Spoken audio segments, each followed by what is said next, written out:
Business start करने का सबका ड्रीम होता है, लेकिन सच क्या है, बिजनेस स्टार्ट करते ही 90% लोग स्टार्टिंग में ही फेल हो जाते हैं। पर क्यों?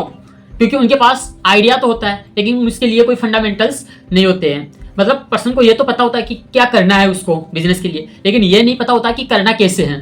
कुछ फंडामेंटल्स क्लियर नहीं होते उसके, इस वजह से आज 90% बिजनेस स्टार्टिंग के अंदर ही फेल हो जाते हैं।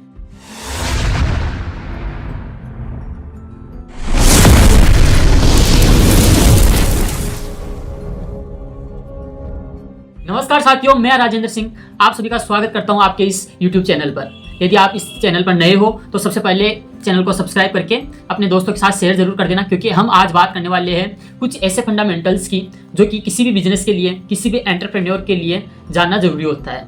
एक ऐसे फंडामेंटल्स की हम बात करने वाले हैं कि कोई भी एक बिगनर जो जीरो से स्टार्ट कर रहा है, जो इसको मतलब बिजनेस के बारे में सुना ही है, सिर्फ उसके बारे में कोई भी एबीसीडी नहीं पता उसको, आज उसी एबीसीडी की बात करने वाले हैं अपन कि एक बिजनेस को स्टार्ट करने से पहले क्या क्या चीज़ें आपके माइंड में क्लियर होनी चाहिए, क्या क्या चीज़ें इस चीज़ के लिए ज़रूरी होती है। यदि आप इस वीडियो के अंत तक बने रहे और जिन चीज़ों के लिए बारे में मैं बताने वाला हूँ उन चीज़ों को आप सीख गए, इंप्लीमेंट कर गए, तो यकीन मानिए आपका कोई भी बिजनेस कभी फेल नहीं होने वाला। तो अपन बात कर लेते हैं कुछ फंडामेंटल्स की, जो चीज़ें ज़रूरी होती है एक बिजनेस के लिए। पहले फंडामेंटल की बात करूँ मैं, तो आप मान के चलिए आपका एक क्लियर पर्पज होना चाहिए किसी भी बिजनेस को स्टार्ट करने के लिए। आपका एक वाई क्लियर होना चाहिए, क्योंकि देखो बिजनेस का एक रूल होता है कि आपको रिजेक्शन स्टार्टिंग में झेलने पड़ेंगे। जब तक आपकी स्किल्स डेवलप नहीं हो जाती अच्छे से, आप अच्छे से बिजनेस में सेट नहीं हो जाते, आपको रिजेक्शन झेलने पड़ेंगे।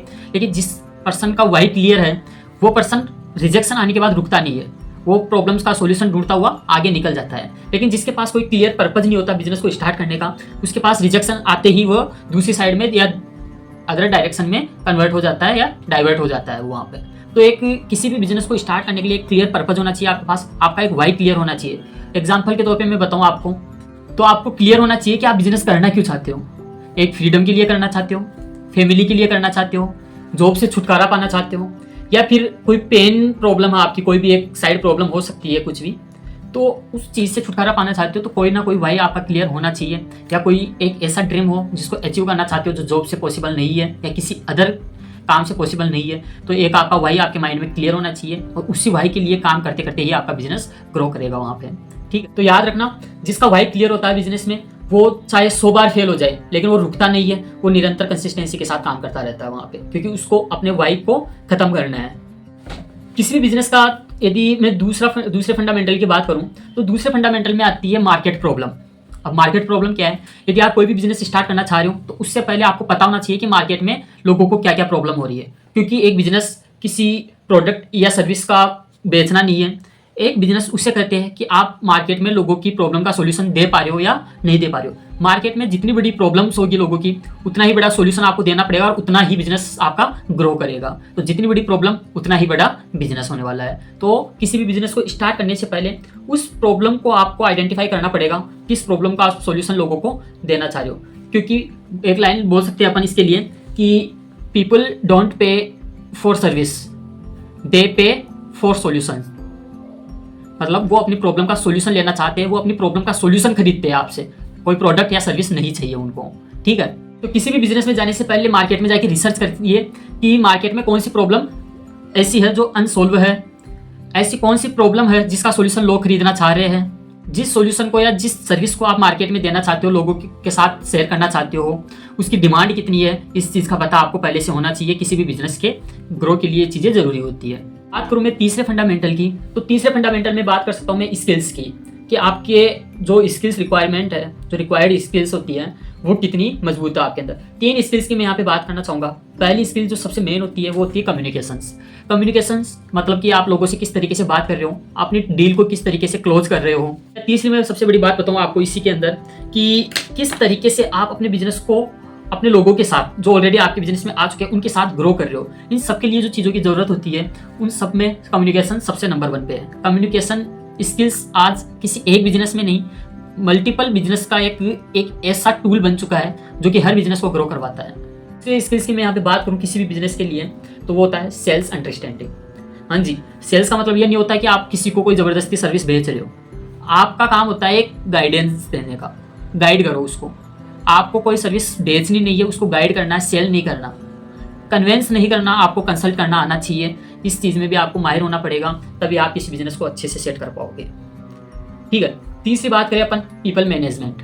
जो लोग आपके टीम में आ चुके हैं, जो लोगों का नेटवर्क आपके पास है, उसको किस तरीके से आप मैनेज कर रहे हो, वो भी डिपेंड करता है कि आपका बिजनेस कैसे ग्रोथ कर रहा है, कितना ग्रोथ कर रहा है। फोर्थ फंडामेंटल की मैं बात करूँ यहाँ पे, तो फोर्थ फंडामेंटल में बोलना चाहूँगा मनी प्लान। अब मनी प्लान क्या है?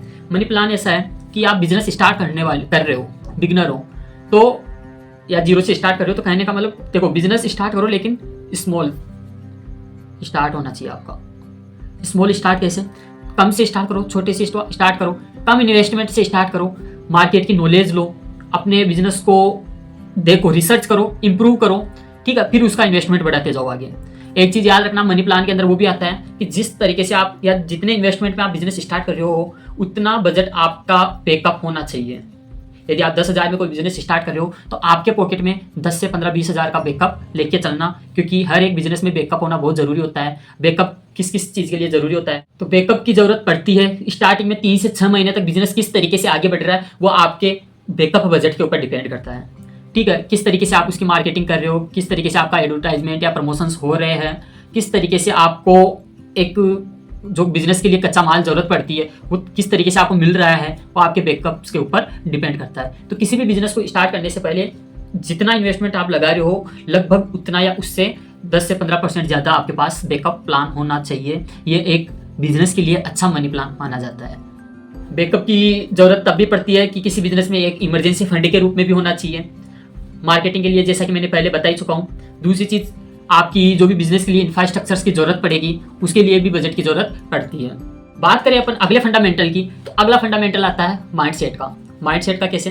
देखो, माइंडसेट में मैं 3 चीज़ों की जरूरत बताऊंगा आपको। 3 चीज़ों के लिए आपका माइंडसेट तैयार रहना चाहिए, या एक पॉजिटिव माइंडसेट होना चाहिए। पहला माइंडसेट होना चाहिए किसी बिजनेस के लिए long term mindset. Long term कैसे? कि आप कोई बिजनेस स्टार्ट कर रहे हो तो उसे 2-4 महीनों के लिए स्टार्ट मत करो, अपने रिजल्ट पे फोकस मत करो, बस उसको इंप्रूव करने पर, रिसर्च करने पर फोकस करो, अपनी स्किल्स को डेवलप करो, अपने बिजनेस को सेट करो, थोड़ा सा इंतजार करो, पेशेंस रखो, और लॉन्ग टर्म विजन लेके ही किसी बिजनेस को स्टार्ट करना। क्योंकि एक बिजनेस स्टार्टिंग में आपको कभी भी रिजल्ट नहीं देगा। एक बिजनेस को अच्छे से सेट करने के लिए, अच्छे मुकाम पे पहुंचाने के लिए उसमें टाइम की जरूरत पड़ेगी आपको। तो वो टाइम यदि आप दे पाओ, यदि लॉन्ग टर्म विजन आप देख पा रहे हो उसके अंदर बिजनेस में, तो ही आपके लिए अच्छा सेटअप वो साबित होगा आगे जाके। ठीक है, बात करूं मैं दूसरे माइंडसेट के लिए। देखो, लॉन्ग टर्म माइंडसेट हो गया एक। दूसरा जो माइंडसेट है वो है फेलियर एक्सेप्टेंस माइंडसेट। मतलब आप फेलियर्स को एक्सेप्ट कर सको, रिजेक्शंस को झेल सको, ऐसा माइंडसेट आपको पहले से ही तैयार करके चलना पड़ेगा। क्योंकि बिजनेस, हर एक बड़े बिजनेस की बात बताऊँ, उसने स्टार्टिंग में रिजेक्शंस झेले हैं, फेलियर से उसका सामना हुआ है। ठीक है, लेकिन फेलियर ने उसका रास्ता रोका नहीं है। वहाँ पर जो भी प्रॉब्लम आई है उसके पास, वो उसका सोल्यूशन ढूंढता ढूंढता आगे निकला है। हर एक बड़े बिजनेस की ये कहानी रही है। ठीक है, तो दूसरा माइंडसेट आपका ये होना चाहिए, फेलियर एक्सेप्टेंस। तीसरे में माइंडसेट की बात करूँ यहाँ पे, तो तीसरा माइंडसेट आपका होना चाहिए लर्निंग माइंडसेट। ये मत सोचना है कि एक बिजनेस एक अच्छी स्टेज पे जाने के बाद लर्निंग रुक जाती है। लर्निंग आपकी जब तक वो बिजनेस है तब तक चलती रहेगी।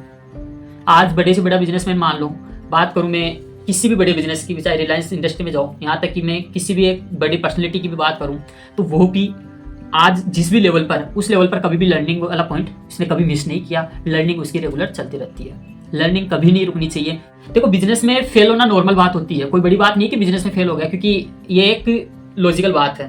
ठीक है, तो बिजनेस में फेल होना कोई बड़ी बात नहीं है, लेकिन बिजनेस में फेल होने के बाद रुक जाना, यह आपके लिए डेंजरस हो सकता है। यह चीज़ आपको लॉस में ले जा सकती है आगे जाके। आपके टाइम लॉस होगा, आपका बजट का लॉस होगा, काफ़ी कुछ लॉस आपको देखने को मिल सकते हैं वहाँ पर, यदि आप फेल होने के बाद रुक जाते हैं तो। अगले फंडामेंटल की मैं बात करूँ तो अगला फंडामेंटल हम लेते हैं नेटवर्क। किसी भी बिजनेस का सबसे जो मेन पॉइंट या सबसे बड़ी ताकत होती है वो होती है एक नेटवर्क। नेटवर्क ही एक बिजनेस की नेटवर्थ होती है। एक चीज़ याद रखना हमेशा, नेटवर्क ही किसी भी बिजनेस की नेटवर्थ होती है।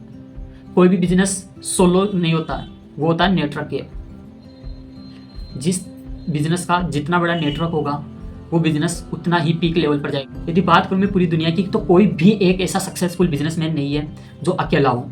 उसके पास एक मेंटोर होता है, उसके पास एक कम्युनिटी होती है, उसके पास एक सिस्टम होता है पूरा प्रॉपर्ली, एक नेटवर्क होता है जिसके बेसिस के ऊपर या जिसको मिलाकर ही वो अपने बिजनेस को डे पर डे आगे बढ़ा रहा है। बात करूँ मैं एक और सबसे मेन इंपॉर्टेंट फंडामेंटल की, तो वो है कंसिस्टेंसी एंड डिसिप्लिन। यदि डिसिप्लिन आपके पास है और आप कंसिस्टेंसी के साथ डे पर डे काम करते जा रहे हैं तो आपका बिजनेस आज रिजल्ट दे या ना दे, लेकिन इन फ्यूचर वो एक सक्सेसफुल स्टेज के लिए तैयार हो रहा है। एक चीज़ की यहाँ पे गांठ बांध लेना आप कि बिजनेस तब फेल होता है जब कोई भी पर्सन एक्साइटेड होता है, क्योंकि होता है कि कोई भी बिजनेस जब स्टार्ट करते हैं तो स्टार्टिंग में पर्सन एक्साइटमेंट के पीक लेवल पर होता है, ठीक है। लेकिन जैसे जैसे रिजेक्शंस आते हैं, उसके रिजल्ट्स नेगेटिव मिलने लगते हैं वहाँ पर, तो कोई भी पर्सन खुद भी नेगेटिव होता चला जाता है और वो फेलियर से उसका सामना होता है, लेकिन वो रुक जाता है वहीं पर, तब वो प्रॉपरली फेल हो जाता है और डेंजरस सिचुएशन में पहुँच जाता है। लेकिन यदि पर्सन वहाँ पर भी कंसिस्टेंसी के साथ काम कर रहा है तो वो वहाँ पर कभी फेल नहीं होने वाला। उसका बिजनेस आज नहीं तो कल एक पॉजिटिव रिजल्ट जरूर देके जाएगा। एक जो भी उसकी भी एक्सपेक्टेशंस है वो वहाँ पर मतलब कंप्लीट होती नजर आती है वहाँ पे, यदि कंसिस्टेंसी के साथ कोई भी पर्सन काम डे पर डे करता जा रहा है। तो कंसिस्टेंसी के आधार पे आपके पास एक क्लैरिटी होनी चाहिए कि आपको डेली क्या करना है, वीकली टारगेट्स क्या है आपके, मंथ एंडिंग में क्या होने वाला है या मंथ एंडिंग कैसी जा रही है। आपके पास क्लैरिटी होनी चाहिए कि कस्टमर से कैसे मिलोगे आप, और साथ ही साथ में क्लोजिंग आपको आनी चाहिए, सेल्स कैसे क्लोज होगी इसके बारे में आपको जानकारी होना जरूरी है। इन चीज़ों के बारे में जानकारी तभी मिलेगी जब आप रिसर्च पे जाओगे, नॉलेज लोगे, लोगों से मिलोगे, बात करोगे, मार्केट रिसर्च पे जाओगे, लोगों की प्रॉब्लम्स देखोगे, उसका सॉल्यूशन ढूंढोगे, ठीक है। तब ही आप एक बिजनेस को अच्छे से सेट कर पाओगे। जो मैंने फंडामेंटल्स बताए वो एक किसी भी जीरो से स्टार्ट करने वाले बिगिनर्स के लिए, बिजनेस को स्टार्ट करने के लिए बहुत ज़रूरी होते हैं। यदि ये फंडामेंटल्स को आप फॉलो करते हो तो वो बेसिकली टाइम लग सकता है, लेकिन आप सक्सेस जरूर हो जाओगे बिजनेस में और आप बिजनेस स्टार्ट कर सकते हो। सो दोस्तों, आप भी यदि बिजनेस स्टार्ट करना चाहते हो तो जो फंडामेंटल्स मैंने आज की इस वीडियो में बताए हैं वो आपको आपके बिजनेस में फेल होने से बचाएंगे। यदि आप अभी तक इस वीडियो में बने हुए हो तो बहुत शुभकामनाएं कि आप अपने बिजनेस को अच्छे लेवल पर ले जा पाओगे। तो किसी भी बिजनेस को स्टार्ट करने से पहले अपना वही लिखो, अपने माइंड सेट को तैयार करो, स्किल सेट बनाओ, मनी प्लान तैयार करो और कंसिस्टेंसी के साथ काम करो, मार्केट रिसर्च के ऊपर जाओ, बात करूँ मैं नेटवर्क बनाओ, और साथ ही साथ इन सब के साथ में आप एक चीज़ और कर सकते हो जो आपके बिजनेस को थोड़ा सा पुश कर सकती है, वो है पर्सनल ब्रांडिंग। यदि आप पर्सनल ब्रांडिंग के साथ में भी काम करते हो तो पर्सनल ब्रांडिंग टाइम लेगी, लेकिन आपके बिजनेस में आपको पुश करेगी, आगे पीक लेवल पे ले जाने में आपकी बहुत मदद करेगी। इस टाइम पर सबसे ट्रेंडिंग में जो चीज़ चल रही है, स्किल्स चल रही है, वो चल रही है पर्सनल ब्रांडिंग। अपनी बनाओ सोशल मीडिया के थ्रू, चाहे डेली के कंटेंट क्रिएट करो, किसी भी तरीके से आप इन्फ्लुएंस कर सकते हो लोगों को। तो दोस्तों, if you want, next video में मैं बताऊंगा जीरो से बिजनेस स्टार्ट करने के लिए 10 स्टेप एक्शंस कि कौन से एक्शंस हैं जो आप जिसके थ्रू आप बिजनेस को स्टार्ट कर सकते हो। तो कमेंट में बताओ, जल्द ही मैं नेक्स्ट वीडियो आपके सामने लेके आने वाला हूँ। यदि चैनल पर पहली बार आए हो तो चैनल को सब्सक्राइब करके जरूर जाना। मिलते हैं अगले वीडियो में एक नई टॉपिक के साथ। धन्यवाद।